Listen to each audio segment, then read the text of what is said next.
Peace and blessings, everyone, on YouTube and Instafam and Facebook.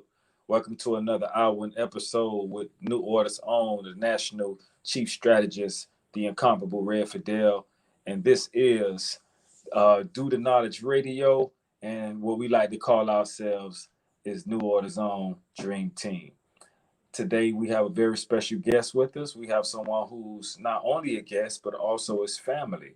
Someone who's very familiar with the organization, but likewise has been doing her own grassroots organization work and has been actually campaigning and strategizing in her region of residence where she lives and resides herself.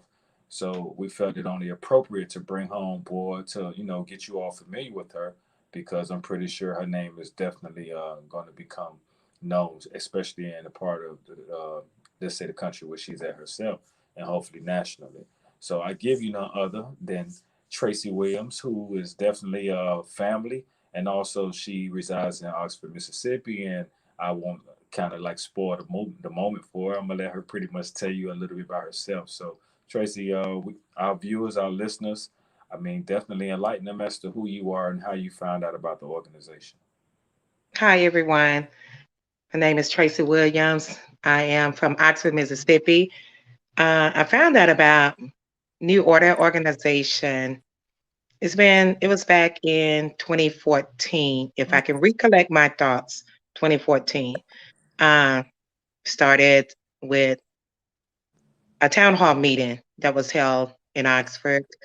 Uh, the president of the organization, Gerald Rose, him and some team members came to Oxford, and it was concerning checkpoints that were being held in the Black neighborhoods. Mm-hmm. And so, ever since 2014, we held that town hall meeting and pretty much stopped the road in the minority neighborhoods.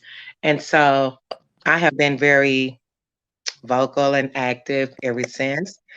Uh,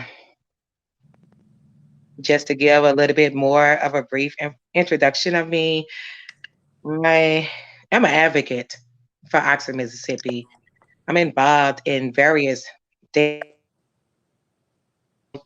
from protesting to rallies, you name it.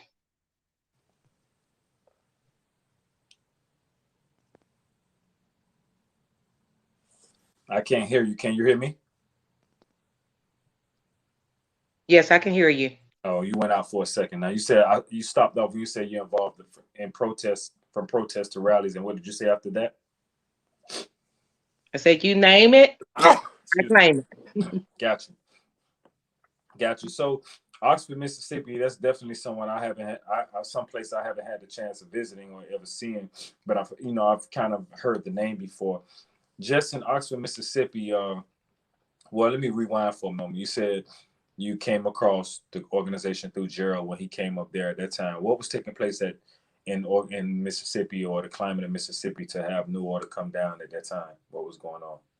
There was an issue going on with, there was a lot of racial profiling with the police. And like I stated earlier, that there were, it was so consistent of having roadblocks or checkpoints in the Black neighborhoods. And so the Black people were complaining, they wanted it to cease. And so I contacted Mr. Rose, had a cousin that was involved in the organization. And so I also contacted him, and Mr. Rose jumped on it. Him and the members, they jumped on it. They sent out emails, made phone calls, and it was like it was on. They were here. And we held that town hall meeting. And so within that meeting, we held a discussion. We had several police officials. The mayor was there. There was a thing at the time going on with the mayor as well. So we made sure that he came out as well. And since then, like I stated, the roadblocks have pretty much ceased in the Black neighborhoods. So shouts out to Mr. Rose. Got you, got you. The That's New Order awesome. organization. So let me ask you: do you think the diligent effort made by New Order at that time was the catalyst that actually moved to actually eradicate the roadblocks that were taking place? Yes, absolutely. And it also made me, before then, I was not active in advocacy work. And so it just made me come more out into the opening. And so ever since then, since 2014, like I stated, been involved in various things. On last year was a very active year for me. Um, there's a statue, Confederate statue, that sits on the courthouse lawn in the city of Oxford. And so it's a lot of rigorous work. And we, my team and I are resilient. And so we are still working on getting that statue removed or relocated to a different location.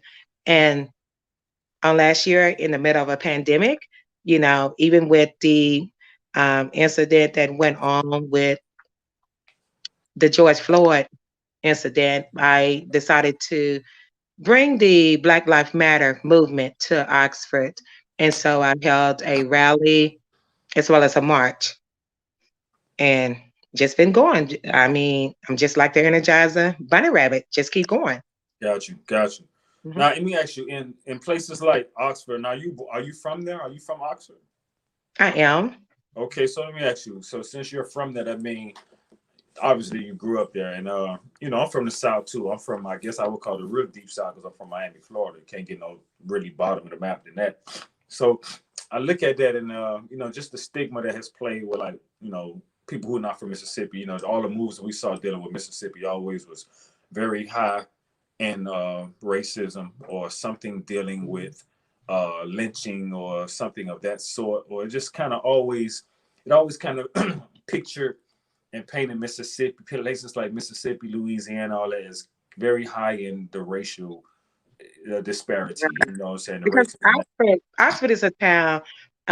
If you look at the census information that's out there, Oxford is a town or a city that's 80% white, 20% minority Black. So racism here. And so, it's just that I want the people here, especially the Black people here in Oxford, to speak up and speak out. You can do it. And that's what I I'm was here about. to That's what I was encourage. about to allude to, because I find that when you start looking at people who are residents of those type of towns and growing Mhm. up under that type of mental and psychological mindset, Right. they tend to be less vocal. They tend to be Mhm. less vocal, and a lot of the fight that it takes to actually bring change tends to not be in them. You know what I'm saying? Because Right. you come Mhm. up, it's like, and I say it like, it's like training anything. It's like the mindset is trained. And I noticed that, like, when I Exactly. moved, yeah, it is, because I remember a time in the '90s I had the opportunity of going to Mississippi. I didn't never went to Oxford, but I stayed quite a bit in Canton, Mississippi. I was in Canton, Mhm. I was in Jackson, and I also was in a spot called Yazoo City. I was in those Mhm. spots, and I could recall just like the mindset of the blacks there versus what I grew up with, being in a major Mhm. metropolis city. It was just so different. And to me, it was a little bit more obsequious and more like servitudinal. You know what I'm saying? Like how Right. they kind of like looked at the other persuasion. You feel what I'm saying? Or how they viewed them. Right. And it just threw me off. And it just like, it was, I felt like I was like in movies like A Time to Kill, or what I'm saying, Mississippi Burning or something like Exactly. that. Mhm. It was a strange feeling. But I Mhm. do know at the same time there are some strong people in Mississippi who are willing to stand up, and strong blacks who do have a voice. And at the Mhm. same time, those like yourself, they're waiting for other people to Right. actually rally with them, Mhm. and let's become a conscious effort, and or make a conscious effort so we can become a dominant force for that change. So I definitely commend you, and I commend any of those who may be in Mississippi under the guise of that mindset, that's still willing to actually stand up for freedom, justice, and equality by all means necessary. Right. So Mhm. that I do applaud. But I always just, I find that to be one of the cases with that. And even in the early '90s, late '80s, when I moved to, like, I used to come to Georgia, I hadn't moved here yet. but Georgia wasn't far off their radar either. You know, a lot of Right. Georgia, a Mm-hmm. lot of real Georgias or Atlanteans, how they like to say, or Mm-hmm. such and such, they kind of, you know, had that mindset to me. Like they, you know, you could see the dividing line. Put it that way. Mm-hmm. I won't say it was more servitudinal, but you know, it was very distinct that there was something different Right. in how people, you know, what I'm saying, Like view. you stated, it's the mindset. It's the mindset of our race. Yeah. And I just really don't understand it. I mean, I took on major leadership roles. And I mean, even now I'm still the voice for people and I still want to be that voice, in the past as well as the present on to the future. I still want to be the voice for the people because it's the mindset. I don't know if it's a southern thing or what, but as you stated, I just wish Black people will, you know, get a clear understanding. Just come out of your nutshell. You want to complain about everything, but you don't want to do anything about it. So you just cannot have that attitude or that mindset. So you know what, that lends me to ask you this question because I'm on board with you. Do you think that in order to bring correction to that particular, you know, I'll say malfunction of a certain type of thinking, uh, Right. do you think that separation is needed? Uh, Tough question. Uh, hmm. uh, I was recently asked that question about separation. I just don't know. I don't know Well, let me ask you this what is needed. before you go back to that. Let me ask you Mhm. this: do you think integration has been advantageous for us at this point? Uh, I think we need each other. I know Black people are capable of getting the job done. I mean, Black people pretty much built this country. And so we can do anything that we want to do if we put our mind to it. And when you speak of integration, separation, I don't want to see integration. I don't want to see it. But that's, I don't know. It's just a real tough uh, question. And so, All right, so let me rephrase it. Let me rephrase it. Let me make it more plainer. Okay, yeah. say for instance, you you walking along, you and your friends, Hmm. and some people just jump out of nowhere and start beating y'all Hmm. up or beating your friends up to the point they might hospitalize them and even kill them. And they don't look like you though. They you know they Right. beat your friend to the Hmm. hospital and say for instance, they lost their life. Do you think it's right for you to actually still be friends with that person who just made your kid, your friend or your child I or whatever knew it exactly was? what you I knew exactly what you were asking me. Uh, it's still a tough question. It's pretty much up to the individual. They may have encountered a situation versus I may encounter something totally different. Uh, if that would happen to me, I mean, of course, it's prevalent now. I mean, when just take for instance, when a policeman shooting kill a Black unarmed person, uh, to me, it's divided. I mean, in the past for years, who all did you see mainly out there protesting? It was the Black people. But until recently, last year, it was like you saw more white people. It was like it was pretty much equal. And that right there to me, it was like a turnaround. Even though we have been marching, protesting for years. And we needed the white people to step up to the plate. We needed them because most Black people and it has been proven to be a true statement. Uh, for some reason, we cannot get the job done alone. It's very hard work. It's rigorous work in order to, for us to achieve or accomplish anything. As far as, yeah, I mean, just throwing something out there. Uh, just say it as far as seeking justice. And so, I don't really want to say separation.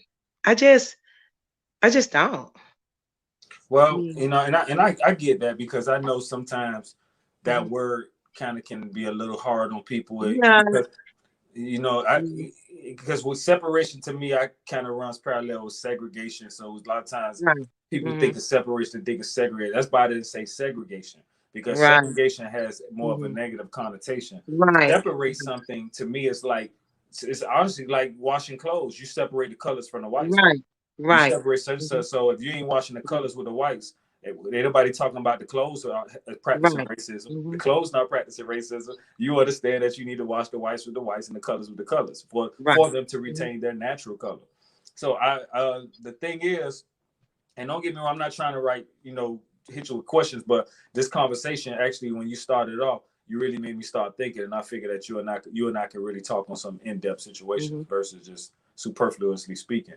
But I just thought about that, because being from Mississippi, that's a very interesting place and climate, like the other world, like so much of the world around. But I Hmm. think I think that for me, when I think about it, is listening to you talk, and I totally agree with you at the same time. But one of the things I may have to differ with you on, is that you mentioned that you think we can't do it by ourselves, and to me that's kind of sad. That's a I sad. think we can. I know we can, but are we really capable of doing it? I mean, people have. To me, it seems like a lot of the black race, they're so relaxed, so comfortable in their skin. It just, do they really want to go out there and be successful? Do they want to promote change? Do they even want change? So, because with me being here in Oxford, it has been a challenge for me.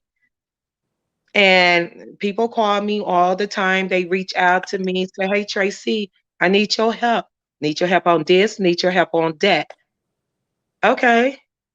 But when I do help them and I talk to them, a lot of them are even afraid to just say, go to the police station. They are afraid to even go there. They send me. And I tell them all the time, no, if you want me to help you, then you have to come with me. See, let's talk to these people just like I do. What is wrong with you? Do you not have a voice? And so I find that that's why I want to be the voice for, and I am the voice for so many people here in Oxford, because it's just that they, I just don't know. And I can preach and talk and teach all day long. Yeah, they'll talk a good game and say they won't change. But then when it's time to put that action in, they're nowhere to be found. So I just don't know. And it's depressing, Yeah, because if I'm sticking my neck out there on the line for you, the least you can do is support me. that's true. That's true.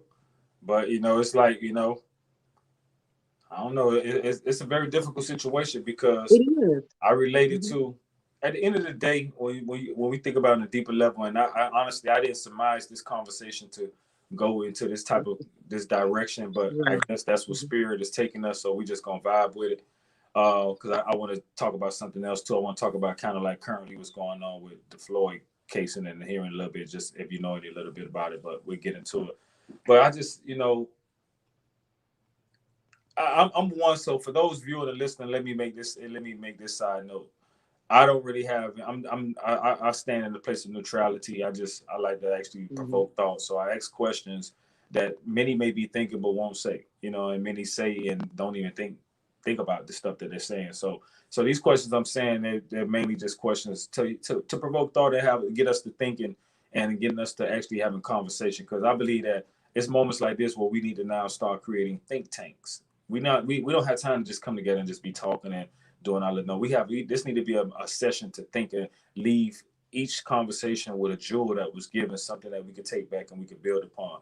And somebody like you're doing such fabulous work in your community and in your city that it's imperative that, you give your people jewels, something that they can build upon, something that they can actually take and construct from there and help you with that movement you're trying to do. Because, it's difficult, like I say, when you only come up with a certain set of mindset. Because you just think about it. If you was raised under them, if you was brought up in a certain educational system that only really teaches you who you're not, when you really come down to it, let's just be real, it teaches you who you're not. Mm-hmm. How can you ever expect a person to fight for who they think they are when they don't even know who they are? So it's like a lot of us are actually, there is no fight, because the first fight that needs to take place is the fight for your own freeness of mind, your own thinking. And if you don't even have your thinking, you definitely ain't gonna be able to even have a voice to even stand on or to speak for. Just thank God you have your own thinking. I know your thinking is very calculated right at this point, but at the same time, it's your thinking. And that's the biggest thing I see takes place with us as I don't even like to say Black people, because here we go with another title that they've given to us as well. But in this case, for the rank and file people who we call the populace, I'm inclined to say Black people. So for Black people, it's like and then speaking on that, and I don't want to go too far off it, we the only people, to me, we done had about 5 or 6 different names. From Afro-American to color to Black, back to Afro-American. Then Jesse Jackson come and move in with the African-American. And so it's just so many situations.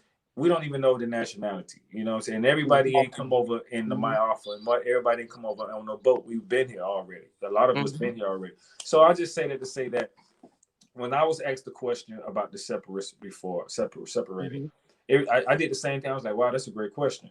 Because a lot of times you don't think about it from that place, and immediately the mind goes to segregation. And to be honest with you, I'm gonna keep it 100 with you.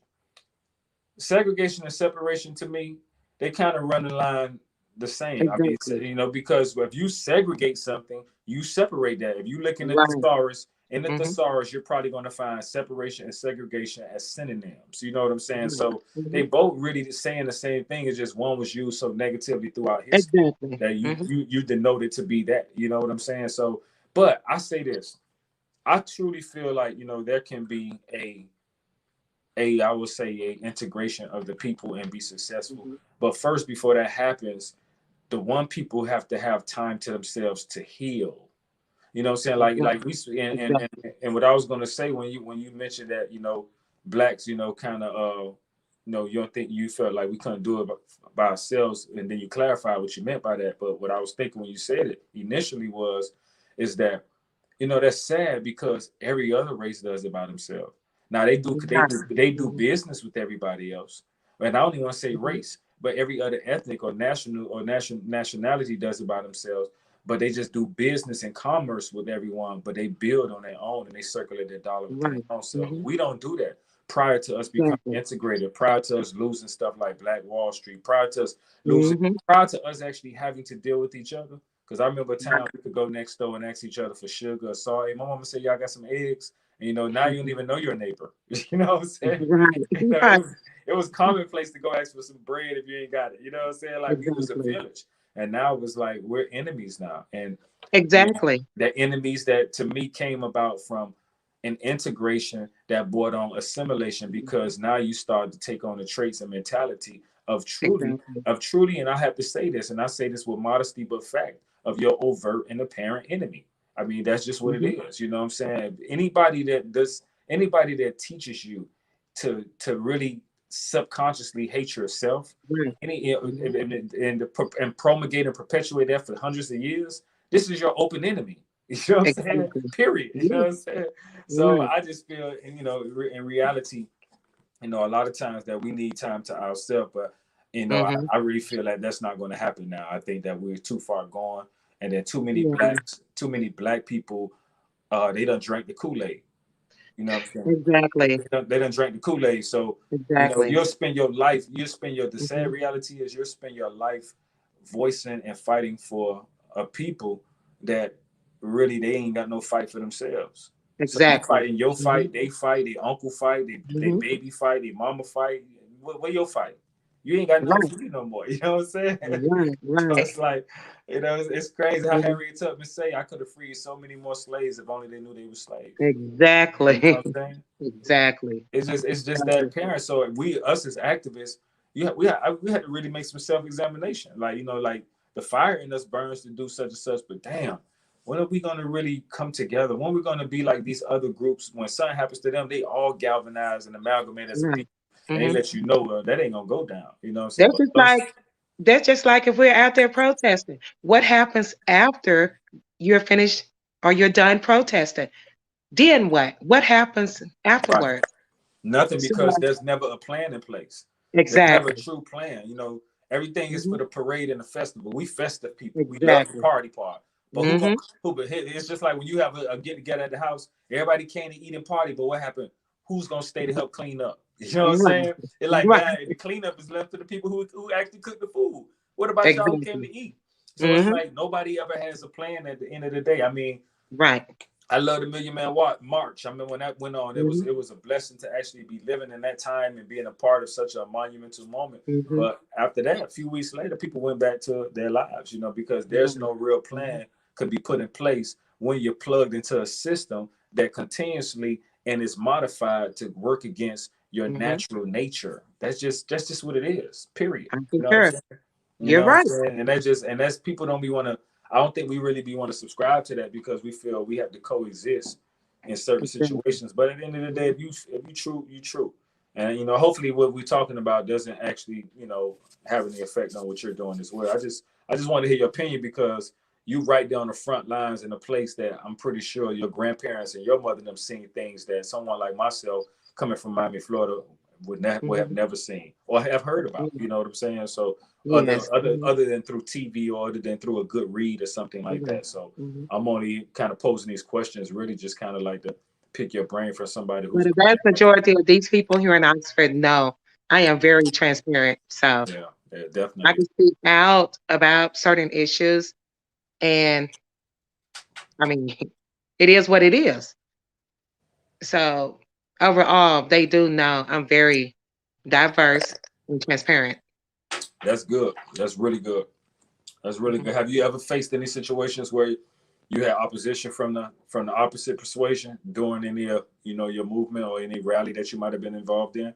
No, no. Really? Fortunately, no.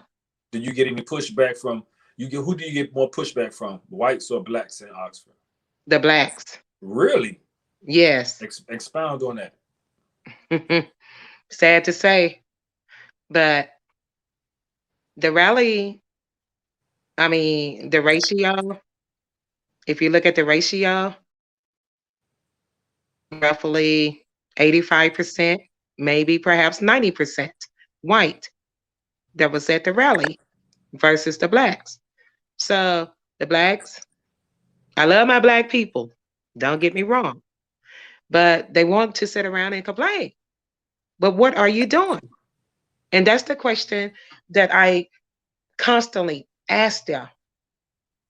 What are you doing? What kind of steps are you taking to promote change or make that change? So a lot of times they have no answer. But I'm an encourager, so I just keep right on talking to them. You know, Let me ask you this. You just sure. made me think. You made me think of this by hearing what you're saying. Do you think, as far as an activist approach, should the fight stop with start with us actually fighting what we deem as our opposition and really take the fight to ourselves first to correct us? Because it seems like at the end of the day, it circles back to where we're fighting each other. And that fight, it takes place. It goes down on the physical level to where we're Well, killing each other. we are fighting each other. We're Yeah, killing each other. yeah, we're killing each other. Exactly. But the fight first starts in the mind. We can't even get along. Right.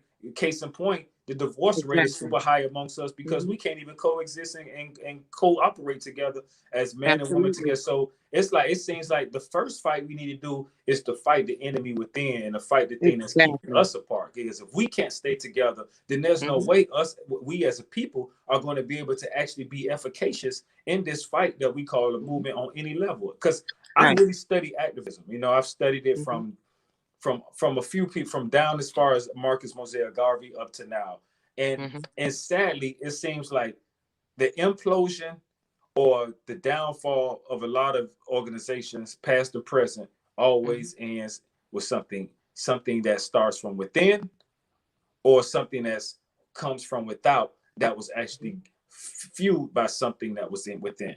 Meaning they might have been a some type of mole inside that was giving out information, or some type of, some type of something there, some type of COINTELPRO agent or something like that. So at the end of the day, it's like, we really got to fight with the enemy in us. You know what I'm saying? That's something that's the real fight right there. Or we're gonna always have that one that's gonna say, they say they gonna run that master, they say they gonna run that sundown, master. You always gonna have that person. You always gonna have that person. It's like we really might need to turn the fight to ourselves, clean up our house, eradicate the junk in our house. Then we go and now, as a united front with the same vision, same ideals, same goals, same aim, and then we go take the fight on the level of economics, on the level of mental, on the level of education, on the level of sight, on even on the physical level, because we already dominate that anyway from sports. But take it, and then we can do it. But we can't really do it because we're fragmented as a people on so many levels. And to me, that is the truth. That is a verity that you see across the board. Because these people think about what I realized in the past few years. They have done so much from the police brutality thing. Now, that's case in point. Now, this is a good segue into what I want to talk about with the George Floyd. Case in point, George Floyd. Man, look at all the other stuff that took place before that even happened. You had Tamir Rice. You had Sandra Bland. You had Philando Castile. You had the one that set it all off, Trayvon Martin. You had your boy Bill. I can't think his first name. You had so many people, you know what I'm saying, Corey Bell. So you had so many people before this one, and this one, and it's just getting worse. They put the knee on the man's neck. Like how it's getting worse. You know what I'm saying? Like, how blatant can that be? And then we just sit back and we still do what you're saying. We ooh and ah, and we rally for a minute, and we might even tear up our own property. But at the end of the day, you're gonna have to end up paying more taxes to fix the very property that you tore up, probably. Or it's like, and you tearing up your own resources on so many levels, but you won't take it to them folk who it all really stems from. You know what I'm saying? So it's like, I look at it and say, wow, the fight is really at the wrong people. We got to really take that fight to us and clean us up, clean up the thinking, clean up how we view activism and just the whole nine. And I just see that. I really see that. And that's the part that concerns me sometimes with being in the position that you in, as far as being a voice and being out front, because not only are you a target for the voice, for target against the machine that you're speaking against, but you actually become a target for the same voices that you're speaking up for. And that's a fact. You know what I'm saying? That's so true. Farrakhan once said something, and I'm gonna let you speak. Farrakhan once said something that, and I mentioned it one time on my show before, and it just was a very profound and powerful quote to me. And it's something that when I heard it, it was one of those quotes that was indelible. You know what I'm saying? Like it just won't go nowhere. He said, I heard him say one time in the lecture, he said, because to back up, he was saying it because he was talking about himself and how many years he's actually been in that position he's in. He said, don't you know, for a leader to lead Black people, he or she has to love them more than they hate themselves. That was a deep statement. Because that's very deep.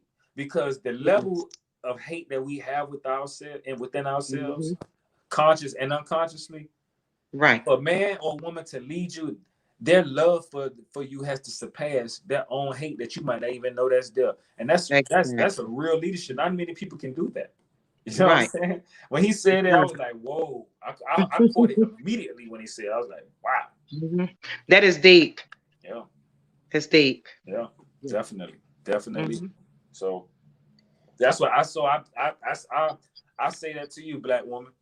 In that position you in order for you Mhm. to love your people the way you love your people, man, Mhm. I hope it surpasses the depth of the hate that they may unconsciously and Mhm. in most cases consciously portray or display within themselves. Right. Mhm. That's deep It's because deep.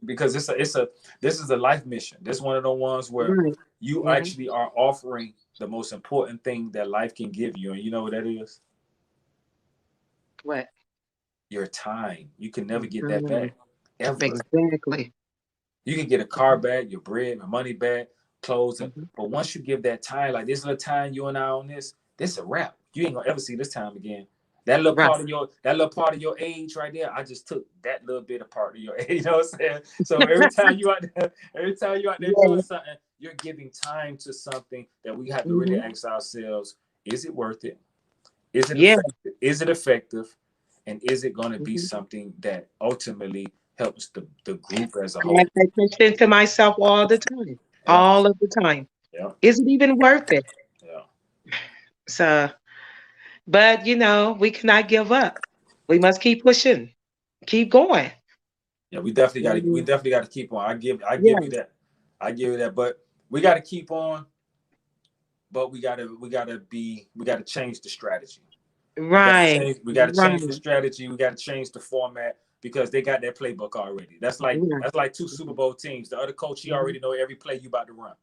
You know what I'm saying? He already know every play Exactly. the other coach is Mhm. going to call because they got the same Right. playbook. You know, Mhm. so That is so true. we got to get a We hold gotta of the change that playbook. game up. We gotta Yeah, change it. Gotta yeah, change the strategy. we got to You change the know, strategy. Get rid of and it's gonna strategy. take strategic planning. Is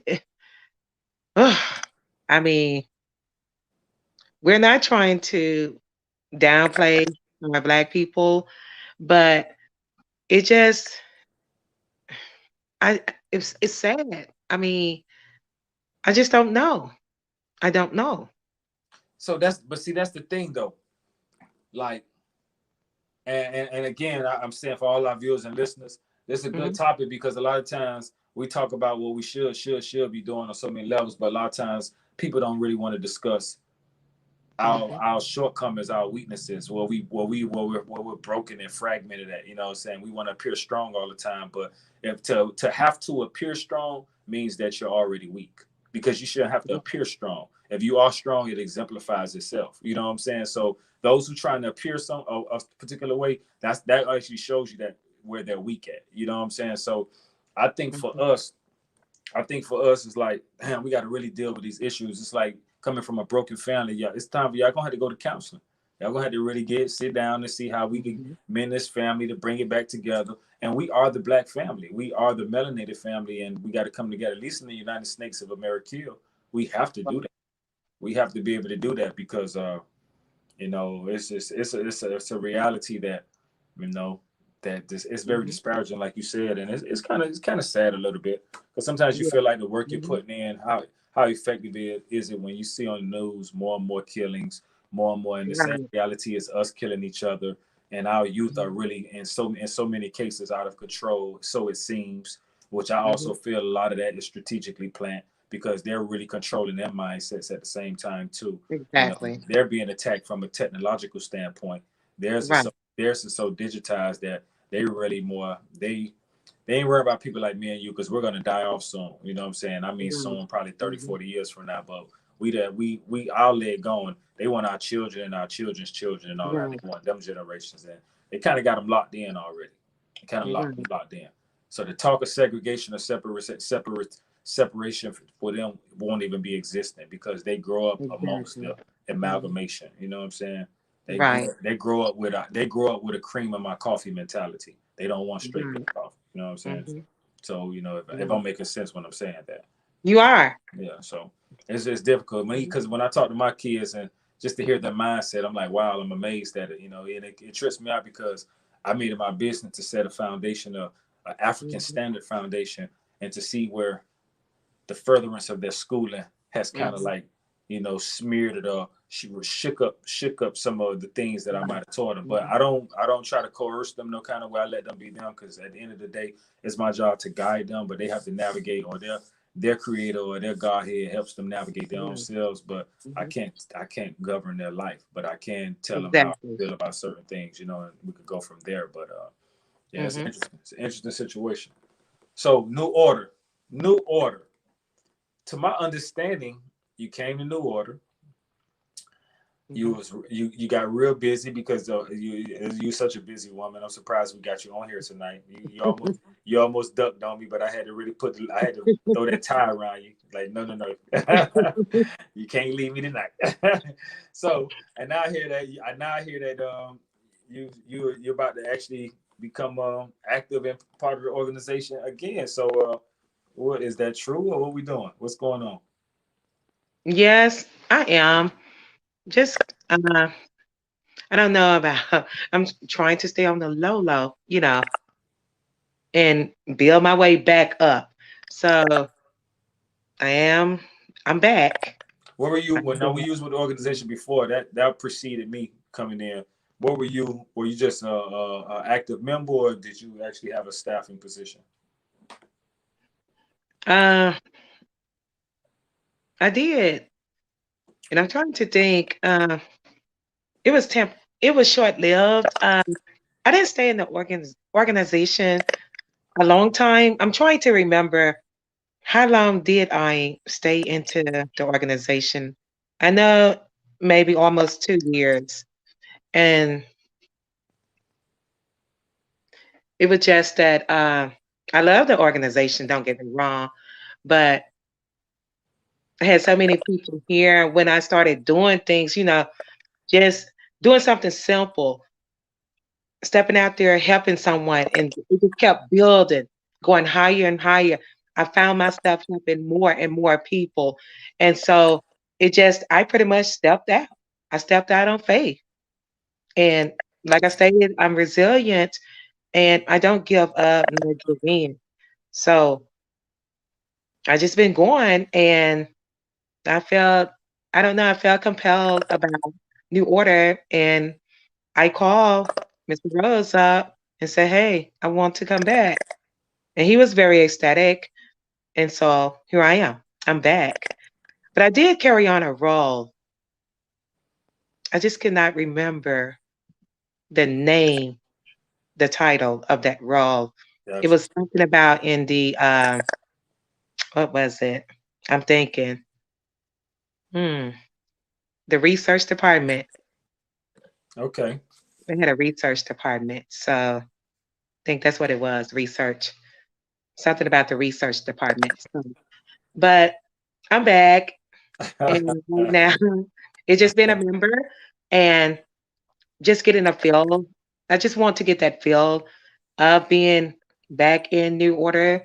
And so I'm just gonna just kind of maneuver my way around, you know. Sounds good. Sounds good. Well, we're Mhm, glad that you came back. We're glad to have you, and mhm, look forward to doing some wonderful things, not only here but mhm, also in extending our tentacles to Oxford, doing some powerful work there as well. And anytime mhm, that you need us to come, just make that call. We're there. If you need me for anything, let me know. I'll be glad to, do whatever I can at the time. And also, I'm a musical artist at the same time, so if you all mhm. got anything going on with some talent that's needed, that's actually speaking the type of language and the type of rhetoric that's actually Right. parallel with what the movement is about, feel free to call Mhm. on me. I'll be glad to render my services to be a part of that Thank as you. well. So that's powerful and whatnot. So I know you've been having a busy day. I know your day has been Yeah. kind of hectic Mhm. too long. I want to hold you too long. I was coming to, but it was such a good conversation. I didn't realize the time got away, but we still got about another 10 minutes. But I just want to kind of give you a heads up. Anything that you may have that since you're uh, campaigning, I didn't want to really get into that because I don't know how far how long you are with that. But on the surface aspect of it, could you let our viewers and our listeners know what you're doing now in Oxford as far as your grassroots campaign and what you got going on? Yes, right now I'm just pretty much I'm spending a whole lot of time in campaigning. I'm interacting, talking to people. You know, I'm doing it the old-fashioned way. I'm going door to door. You are. So election is fastly approaching, which will be on April the 6th, Okay. next Tuesday. And so I'm just out there. I'm just going consistently. You have a team. I do. I do. So how are you Mhm. all looking now as far as the consensus with people, as far as that who you It's think need to looking vote for you? great. It's Really? actually looking great. It is. Your It opponent, is. your opponent, how long have they been in that seat? He's been in that seat for 20 years. What? Oh yeah, it's time to come up out that seat. Yes, Hmm. if that person's been in that seat 20 years, you already know the mindset of that person. That Yes. person got to come out of that Hmm. seat. Right. Time for change. And they It's probably time gonna try to to change. they're gonna probably try to fight you tooth and nail on that at the polls, just to try to retain that type of Right. that Hmm. that that that that kind of Jim Crowism mindset. Right. Right. They're gonna I try mean, to. he's a person of fairness.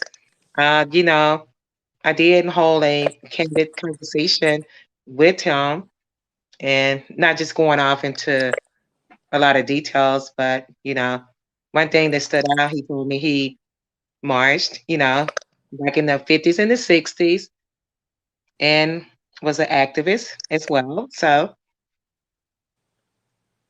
that was a great thing. And so I was very appalled to hear it. But here it's just time for change. The people here in Oxford, most of the people, especially in my ward, they are ready for change Mm, and they're seeking change. And I want to be that voice, that catalyst for them. gotcha, Hmm. gotcha. You know what? That made me want to say this to you or ask you to do this because you may have some of your people online, and for those who aren't from Mississippi that are watching and viewing it and listening, I would like for you. This is this platform right now is our platform, and you are part of the family. And feel free to actually kind of implore the people, or I guess what I'm trying to say is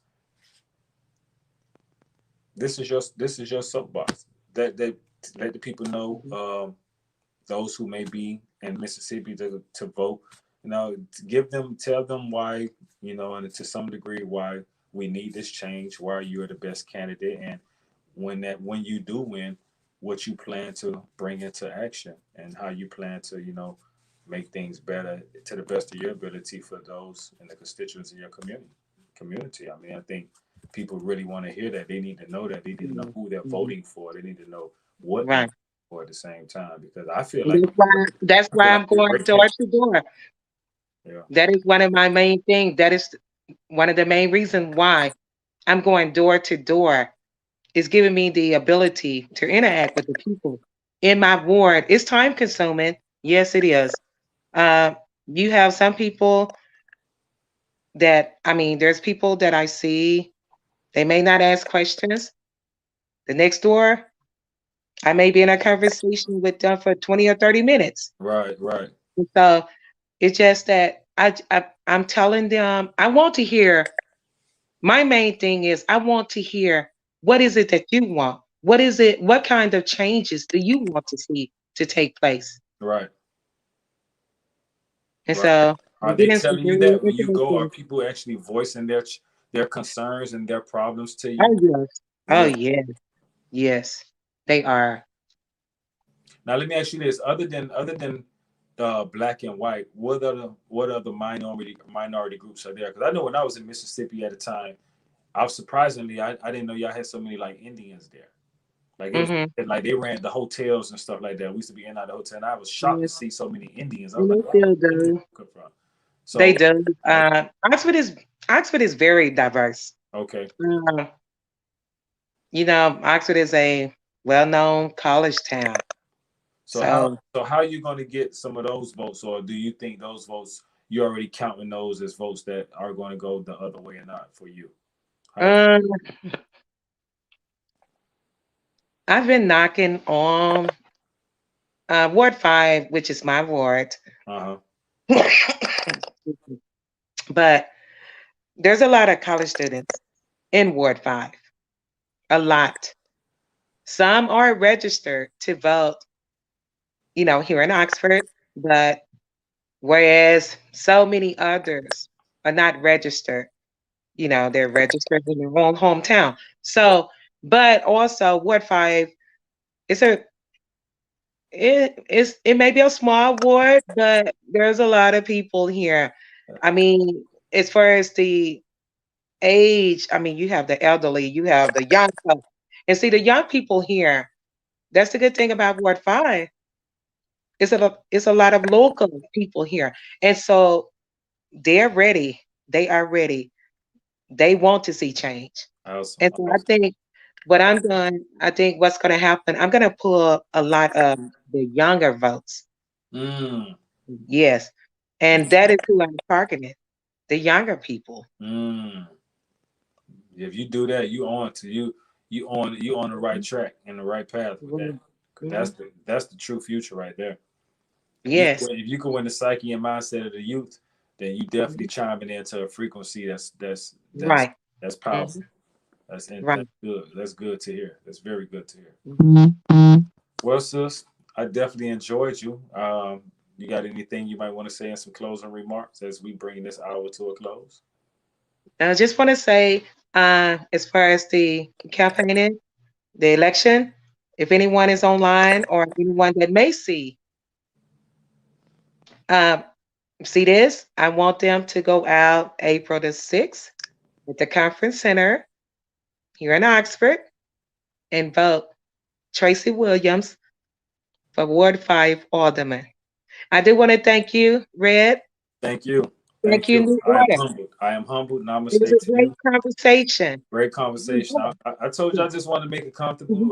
We spoke offline prior to this, and I heard I heard the kind of anxiety and the reluctancy, but like I said, I wasn't gonna really hit you with Yeah. anything or talk. I just wanted to have a conversation with you because, likewise, I think this is the first time I've ever met you and you've met me, and I just wanted to really just vibe with you and kind of get some aura feels for you and whatnot. And I like you. I think, like I said, I feel good energy coming from you. I think you're sincere with your endeavors and what you want, not only for your people but for your town and your city. And we're behind you. New Orleans behind you. And like I say, stay on Jero or stay on us, and let's make it happen. Anything we can do, Right. let's make it Thank happen. you. Indeed, Thank indeed. you. I look forward to hearing you on the next staff call too, since you're back in it. We need to get you active and really really rolling. Okay. So look, Sounds like a hey, plan. Mhm. before you go, what I like to do is ask my guests to just let everybody know how they can get in contact with you. Do you have any social media platforms like Facebook or Instagram or Twitter, anywhere that they can actually get in touch with you? But here's the thing too, you're running a campaign. A Mhm. campaign needs funding Mhm. as well. So do you have a way Right. if people want to send you donations through Cash App, Zelle, Venmo, or however you want to do so? Let the people know because I'm pretty sure you got some folk out there who may want to contribute to your campaign. Okay, I do have my Facebook page is Tracey Williams. My Alderman page is Tracey Williams for Alderman. My Twitter account, Tracey Williams for Alderman. The ways to my page is public. Uh, everything is on there. Ways to donate, all of that is on my page. Feel free to go to my page, check it out. You might learn something. I Mhm. like that. I like that. All right, Yeah. Tracey. It was a blessing speaking with you, my sister. Yes, my brother. Peace and black power to you, and I appreciate you coming on the Not I But Dream Team's own platform, hosted by yours truly, the incomparable Red Fidel, where we talk black. You feel me? So I appreciate that, my sister. Thank you. Thank you. Mhm. Namaste.